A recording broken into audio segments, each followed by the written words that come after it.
Hello, my name is Madam Jennifer from Educare TZ.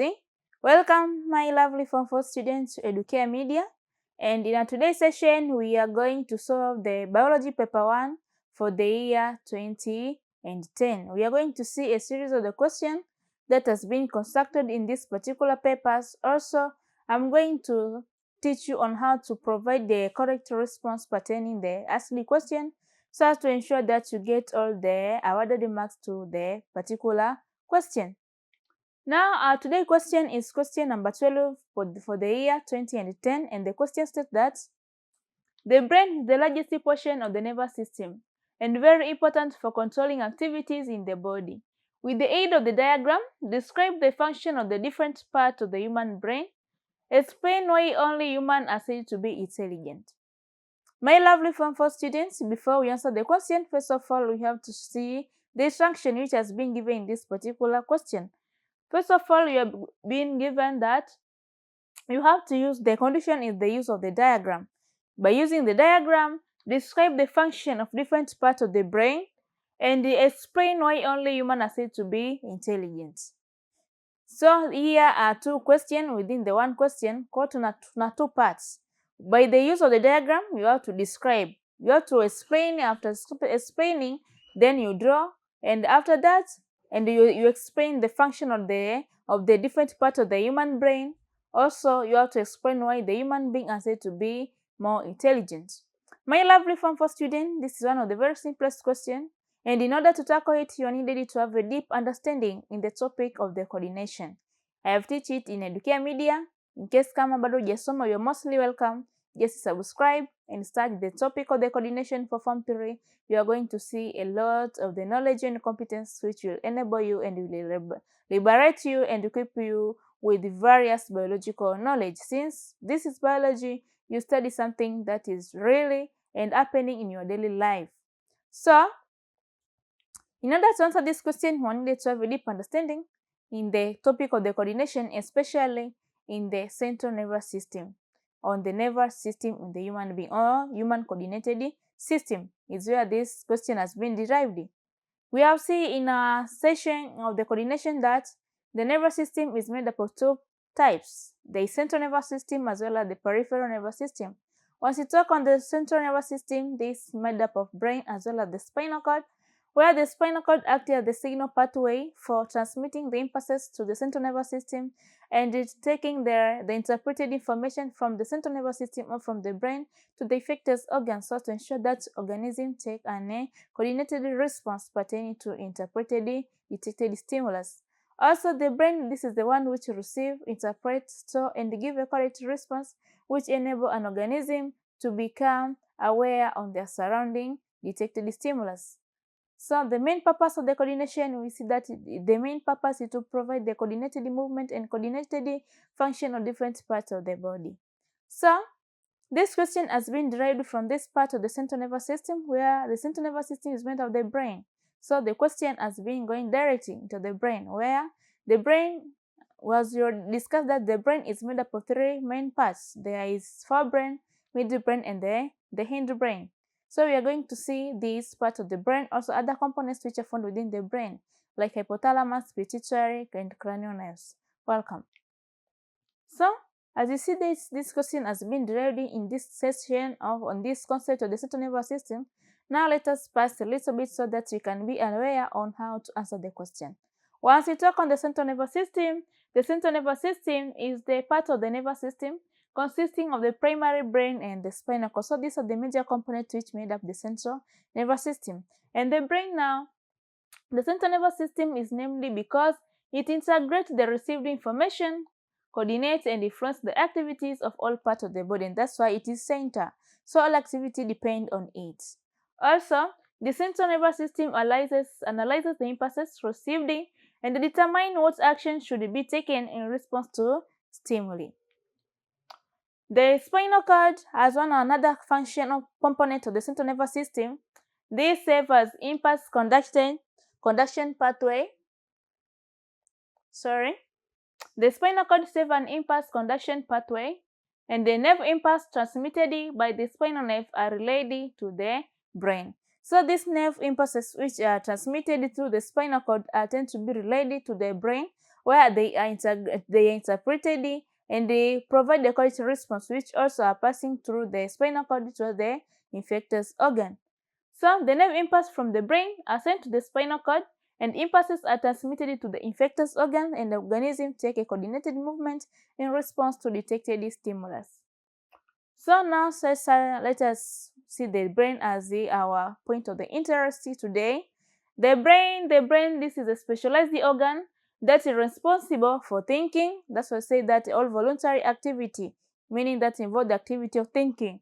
So the process, it is responsible for thinking, memory, storage, and coordinating the function of many body organs. So these are one of the functions of the brain. Also, the brain makes up the largest portion of the central nervous system. In that two parts of the central nervous system, the brain as well as spinal cord, the brain, the one which forms the largest portion of the central nervous system. It is delicate and it is encased in the skull, where it is protected by the cranium.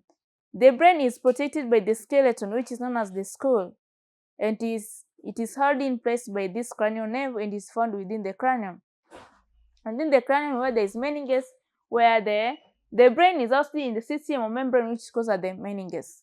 Also, the human brain enables a person to think and reason and perform complex physical and mental activity. So this brain, the one which enables organism or animal to perform complex physical and mental activity, the activity which involve the use of power and those which needs the use of the intelligence. So the brain also coordinates simple reflex action. Simple reflex action, these are the rapid and autonomic response to a particular stimulus.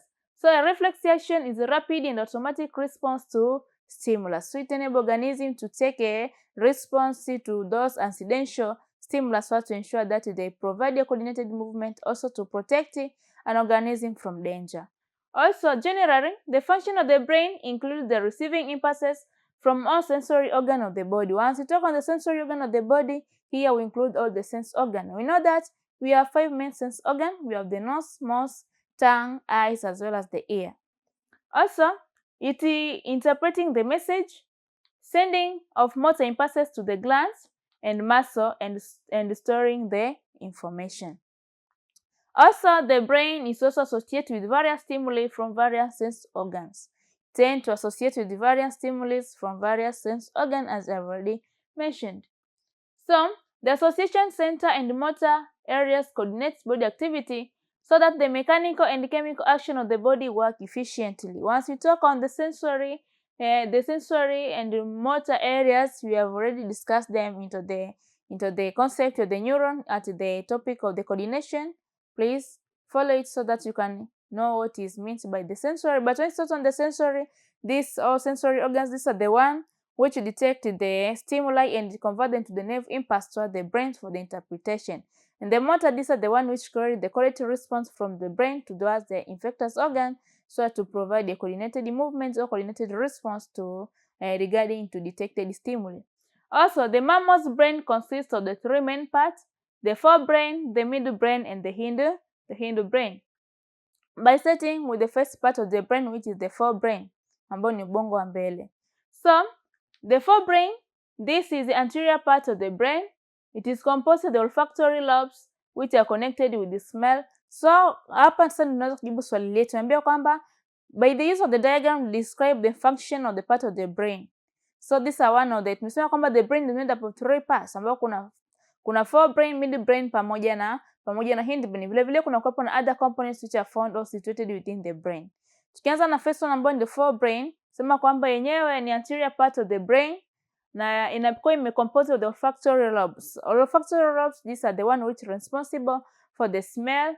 Also cerebrum, which interlink the impulses and coordinate the response. Cerebrum hapo ndio inakuwa ina act katika this voluntary na control this voluntary activities of the body. Vile vile ni center of the intelligence and power. Na katika this one ndio tunaenda kujibu kwa nini human are said to be more intelligent organism or animal. So, this makes the brain more efficient because it increases the surface area of the brain and amount of the neurons within it. Vile vile the cerebrum, which is found within the forebrain of the brain, into the far part, anterior part of the brain, it is highly folded. So this high folded is to provide the large surface area of the brain, also the amount of the neuron within. So it depends. The highly folded meaning that there is a large amount of the neuron which are situated here.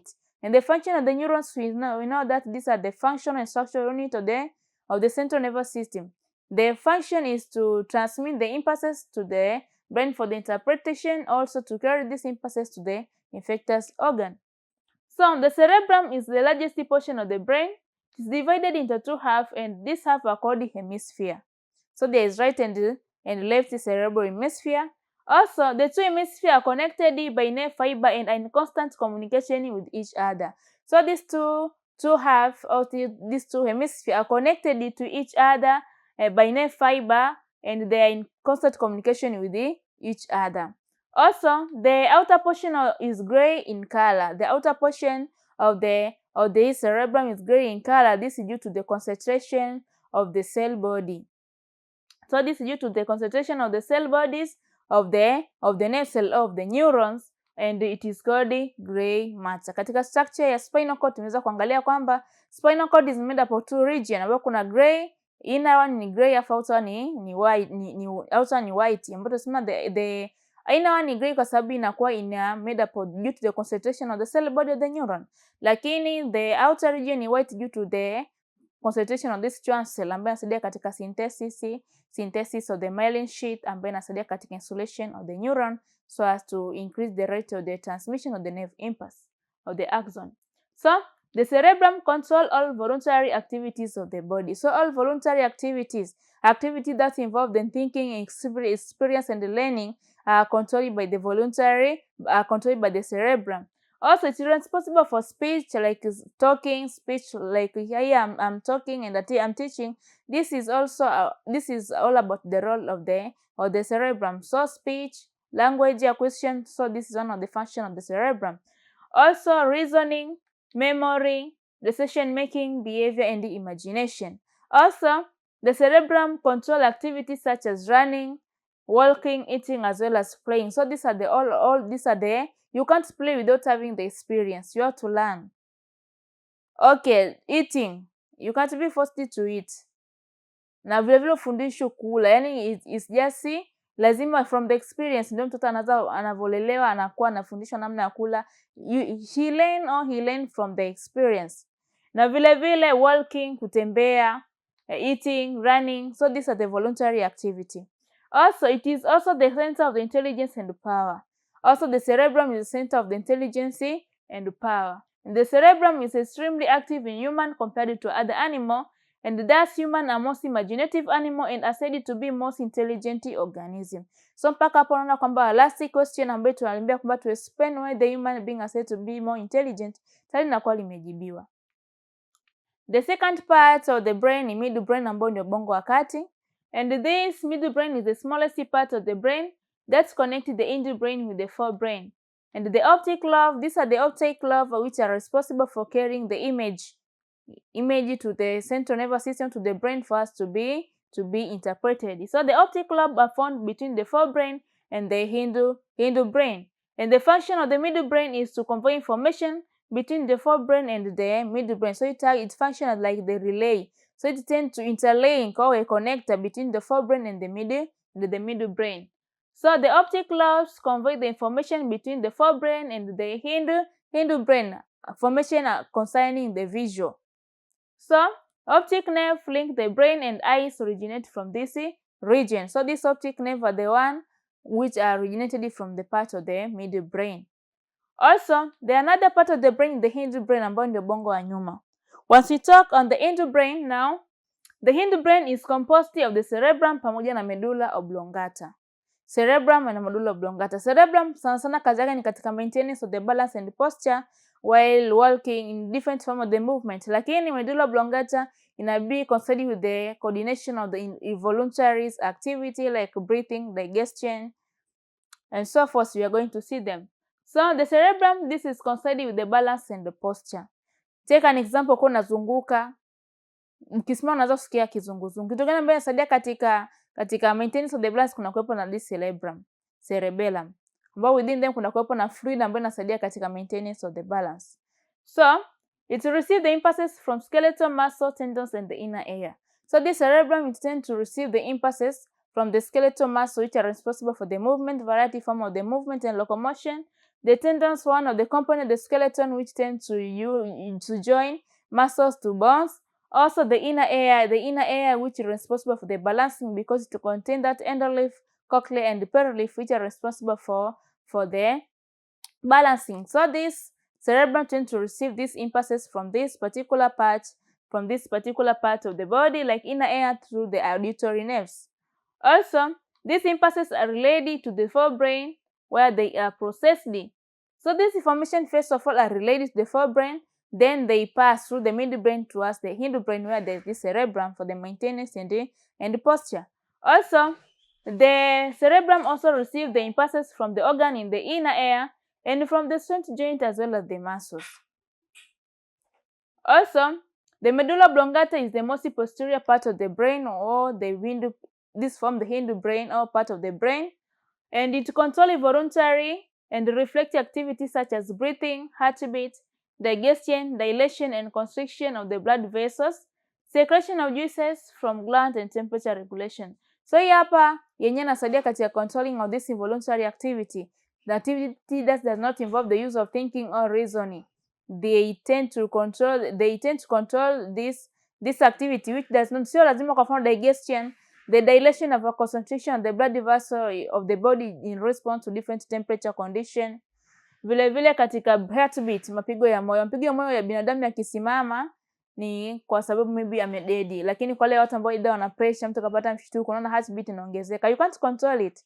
Usema kama sasa hivi nipata mshtuko, nataka mpigo yangu ya moyo yaende slow, you can't control it. It is involuntary activity. Breathing, take an example, umeziba pua na mdomo ukae kwa dakika 5, utaweza. So breathing kila muda, kwa mfano hata blinking of the eyes, kupepesa hivi macho, it is involuntary, huwezi ukaizuia.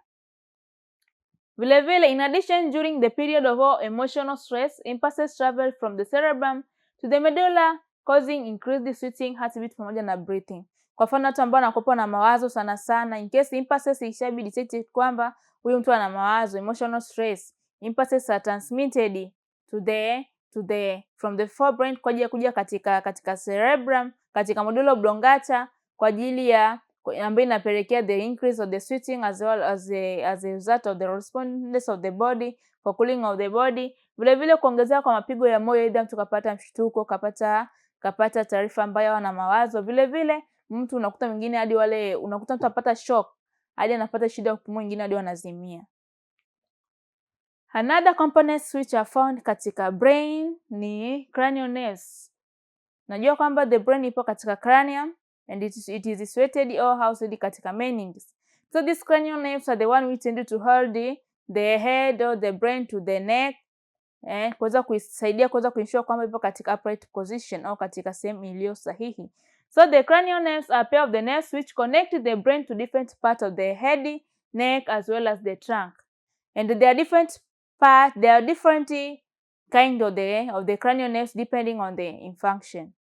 Example, there is the cerebrocochlear ambayo inasaidia katika hearing.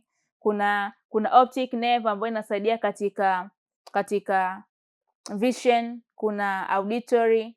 So there are variety. So there are different cranial nerve and each being named depending on its function or structure. An example of cranial nerve include the olfactory nerves which transmit the olfactory. This means olfactory lobes. So this means that they are responsible for smelling. So olfactory nerves which transmit sensory information regarding the smell to the brain from the nose, and optic nerve ambayo inasaidia kwamba optic nerve inapatikana katika middle brain katika kulink information between the forebrain pamoja na hindbrain. Vile vile this optic nerve tend to link the eyes and the brain, na hivyo kusaidia katika transmission of the vision. Mtu kuweza katika mechanism of seeing or vision tunaweza kuelezea kwa zaidi, na kwa jadi mtu anaweza kupredict the color. Vile vile kuna vestibulocochlear ambayo inasaidia katika detection of the sound na balancing. Nyingine ni hypothalamus. Hypothalamus, this is one of the smallest part or portion which are found within the brain. It is located at the base of the brain. So hypothalamus is a small region of the brain located at the base of the brain, near the pituitary gland. And although it is very small, it will play a crucial role in many important functions such as releasing hormone and regulating body temperature. Hypothalamus ijulikane kwamba ndio moja ya organ ambayo ipo responsible for the nervous coordinated activity. Na vile vile ina other part na inasaidia katika the release or the stimulation of the pituitary, the master gland katika release of different hormones so to provide the coordinated movement or coordinated functioning of different parts of the body. Also, it controls voluntary activities such as appetite pamoja na sleeping. Also, this is function of the hypothalamus. Also, another is pituitary gland which is located below the hypothalamus or the master gland. It's called the master gland because it secretes the other hormones. So, the pituitary gland is small pear-sized gland that play a vital role in regulating vital function and general well-being of the body. So, it also refers to the master gland because it controls the activities of most other hormone secreting glands. And now after explaining that, this is a diagram showing different structures of the brain as you already see them and their function as you already explained. So this is a diagram of the human brain where you see that it is situated in the skull. Within that kunakuwepo na this side ambayo ni meninges na be situated within the meninges. Vile vile tunasema kwamba cerebrum inakuwa made of two half ambayo tunaita ni hemisphere. Ndio hapo tunaona cerebral hemisphere na kuna kuwepo na cerebrospinal fluid ambayo kwa ajili ya katika shock absorbing na vile vile katika maintenance of the balance. Vile vile hapa ni midbrain ambayo inasaidia kwa kuweza convey the impulses from the forebrain na kwenda katika na between forebrain pamoja na hindbrain. Hapa ni ubongo wa nyuma ambao ni hindbrain made up of the cerebrum pamoja na medulla oblongata. And this one is the spinal cord. Hapa ni pituitary gland which is located below the hypothalamus as you already explained their function. And the question, in other parts we have been asked to explain why humans are said to be intelligent. So, explain how humans are said to be intelligent. Though humans are said to be intelligent because the cerebrum is extremely active in humans compared to other animals. Thus, humans are most imaginative animal and said to be most intelligent. So they have active cerebrum. Also, the cerebrum is highly coiled, so to increase surface area. Also, it is well supplied with these nerve fibers ambayo inasaidia katika kuweza kuongeza ule uwezo wa kuweza kufikiria na imagination. So that's why the human are said to be more intelligent organism. My lovely Form 4 students, I hope that you have understand the lesson. In case of any misconception, please don't hesitate to write it in the comment section so that you can cross-check and make a follow-up for you. Thank you for your attention. Please keep on following Educare Media for further learning. Have a nice moment.